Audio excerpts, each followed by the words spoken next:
Ali était un garçon des rues. La France en a fait un symbole. Messieurs, dames, asseyez-vous. Aujourd'hui, on ne va pas parler d'un général ni d'un chef de guerre. On va parler d'un homme que l'histoire officielle a longtemps préféré oublier. Parce qu'il ne venait pas des beaux quartiers, parce qu'il ne portait pas de cravate, parce qu'il ne s'est pas battu avec des discours, mais avec ses tripes. Son nom, c'était Ali Amar, mais dans les rues d'Alger, tout le monde l'appelait Ali Lapointe. Nous sommes en 1956, dans la Casbah d'Alger, un labyrinthe de ruelles serrées et de maisons blanches accrochées à la colline. C'est le cœur populaire de la ville, mais surtout, c'est le dernier bastion d'un peuple qu'on tente de faire taire.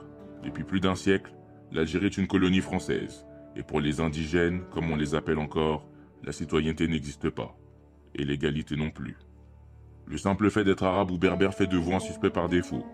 On vit sous couvre-feu, on est fouillé à chaque coin de rue, on peut disparaître pour un regard mal placé, et on n'a aucun droit pour se défendre. C'est là qu'Ali a grandi, dans la misère, la colère, l'injustice. Il vole, il survit, mais il finit arrêté. Il découvre la prison, pas comme un accident, mais comme un passage presque obligatoire, quand on est pauvre et arabe pendant la colonisation. Et puis un jour, il comprend. Son cas n'est pas isolé, il n'est pas un voyou, il est une conséquence. Alors il entre dans la lutte.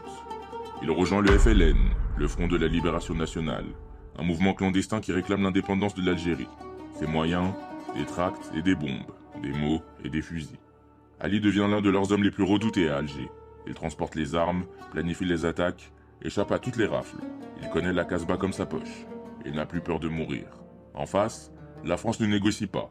Elle envoie la 10e division parachutiste. Une unité d'élite dirigée par les généraux Massu et Bijard, chargée de nettoyer la Casbah. Le mot est choisi. Les méthodes aussi. Torture, disparition, exécution sommaire. La traque d'Ali Lapointe devient une obsession. Et le 8 octobre 1957, les parachutistes cernent la maison où il est caché avec 3 compagnons. Parmi eux, Hasiba Ben Bouali, une jeune femme de seulement 20 ans. On leur demande de se rendre. Ils refusent. Alors on pose les explosifs et la maison est rasée. Ali est tué. Pas de procès, pas de témoins, juste des décombres. Mais ce jour-là, un mythe est né. Car l'Algérie, elle, n'oubliera pas ce nom. Quelques années plus tard, en 1962, l'indépendance est proclamée. Et dans toutes les rues du pays, Ali Lapointe devient le visage du sacrifice, le symbole de ceux qui ont tout perdu pour que les autres puissent respirer. Des écoles porteront son nom, des enfants apprendront son histoire. Et même ceux qui critiquent la violence du FLN reconnaîtront une chose, la colonisation ne laisse pas de place pour la paix. Alors, que retenir de cette histoire? Que les révolutions ne naissent jamais dans les palais mais dans les ruelles? Que l'injustice, quand elle s'installe trop longtemps, finit toujours par trouver des mains pour l'incendier?